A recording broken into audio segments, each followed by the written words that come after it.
سوال ہے کہ ہم نے جو جتنی عبادات کی ہیں اب اس کی حفاظت کیسے کریں، کیونکہ عید جیسے چاند دیکھتے ہیں تو بالکل آزادی مل جاتی ہے ہمیں، پھر سب آزادیاں مل جاتی ہیں. قرآن میں آیت بھی حافظوا علی الصلاۃ، اپنی نماز کی حفاظت کرو.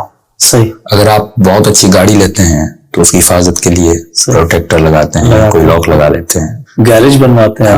محرم گزرتا ہے تو ہم امام حسین کو بھول جاتے ہیں، رمضان گزرتا ہے ہم نمازیں بھول جاتے ہیں، مسجد بھول.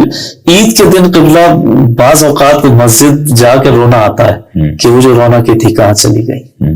آپ کو یاد ہوگا کہ ہم نے کہا تھا کہ عقل کی لغوی معنی ہے گرہ لگانا. صحیح. تو خدا 30 دن ہمیں مجبور کر کے ہمیں گرہ لگاتا ہے، کچھ کھاؤ نہیں کچھ پیو نہیں، ایک ٹریننگ ہماری کرتا ہے. اور آپ تعجب کریں گے کہ جو انسان 30 دن جو روحانیت آتی ہے اور جو 3 دن کھاتا ہے عید کے بعد، تو میں اکثر کہتا ہوں کہ پھر آپ چوتھے دن روزہ رکھ کے بتائیے گا مجھے. یہی تو میں کہہ رہا ہوں کہ 30 دن وہ جو گرہ لگتی ہے 30ویں دن ایسی انگڑائی لیتا ہے کہ وہ گرہ پتہ ہی نہیں چلتی کہاں گئی. تو ہاں، اس کا مطلب ہے کہ جو 30 دن میں ہم نے محنت کی اس کو کنٹینیوسلی ہمیں کرنا ہے. تو اس کا بہترین ذریعہ یہ ہے کہ کم از کم ہفتے میں ایک روزہ رکھے کنٹینیوسلی، یا کم از کم 15 دن میں ایک روزہ رکھے. جس طرح رمضان میں مسجد جا رہا ہے اسے بھی کنٹینیو. ہاں کنٹینیو. ہم بار بار کہتے ہیں کہ ذکر بھی وہ فائدہ دے گا جس میں تکرار ہو، عبادت وہ فائدہ دے گی جس میں تکرار، دوام جسے ہم کہتے ہیں.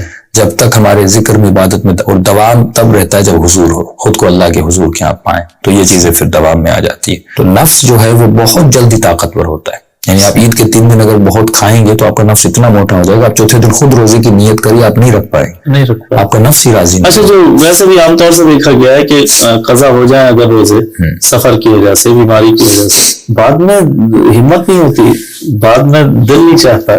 یہ کیوں؟ بتا رہے ہیں آپ اپنے نفس کو اتنا مضبوط کر لیا.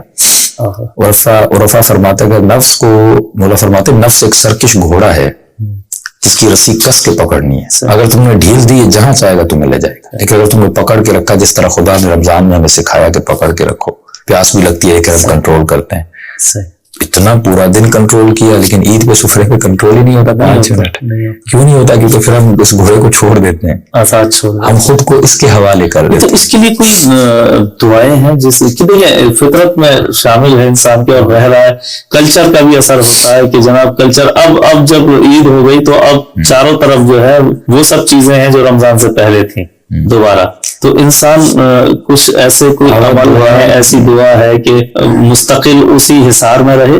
دعا اچھی بات ہے، دعائیں پڑھیں، لیکن جب تک میں پھر کہہ رہا ہوں عقل ارادہ مضبوط ہونا چاہیے. ابھی آپ کا ذہن بہت جگہ، جتنے لوگ دیکھ رہے ہیں لوگوں کا ذہن پرکھا ہوا ہے، کہیں کسی کا کہیں کسی کا کہیں. لیکن میں سب سے سوال کروں کہ ابھی آپ کہاں بیٹھے ہو، سب کا ذہن وہیں پہ آ جائے گا. میں اپنے گھر میں بیٹھا ہوں، ٹی وی دیکھ رہا ہوں.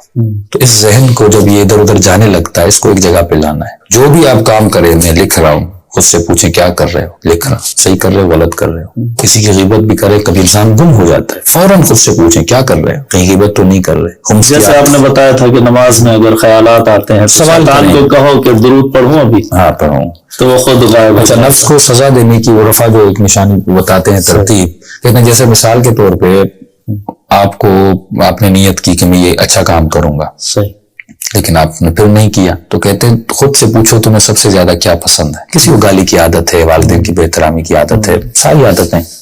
جیسے ہم جنود جہل کہتے ہیں، امام نے کہا جہل کا لشکر اور عقل کا لشکر.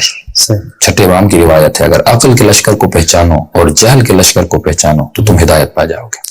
پہلے پہچانو یہ لشکری ہیں کون سے، یہ سرباز ہیں کون سے. تو آپ خود سے پوچھیں کہ مجھے کیا پسند ہے. اگر آپ نے کہا کہ آج کے بعد گالی نہیں دوں گا، کسی خاتون نے کہا آج کے بعد میں غیبت نہیں کروں گی، پھر بھی اس نے کر دی، تو خود سے پوچھیں مجھے زیادہ سے زیادہ کیا پسند ہے. کوئی ہو سکتا ہے کہ مجھے آئس کریم پسند ہے، کوئی کہہ سکتا ہے مجھے بریانی پسند ہے. تو خود کو سزا دے کہ اے نفس اب 20 دن بریانی نہیں کھاؤں گی، اب 20 دن آئس کریم نہیں کھاؤں گی. اور یہ جو گناہوں کے کفارے ہیں نا، یہ نفس کو سزا ہے. یہ کہے کہ اب 3 دن روزہ رکھوں گی، قسم کھا دے کہ میں روزہ رکھوں. نفس کو کہے کہ تم نے مجھ سے یہ برائی کروائی، اب میں 17 رکعت پتہ نہیں یا 100 رکعت نوافل پڑھوں گی. تو پھر جب آپ یہ عمل بھی کریں گے، نفس کو سزا ملے گی. یہ نفس اصل ہے، نفس آپ کا تابع بن سکتا ہے، آپ اسے چلا سکتے ہیں.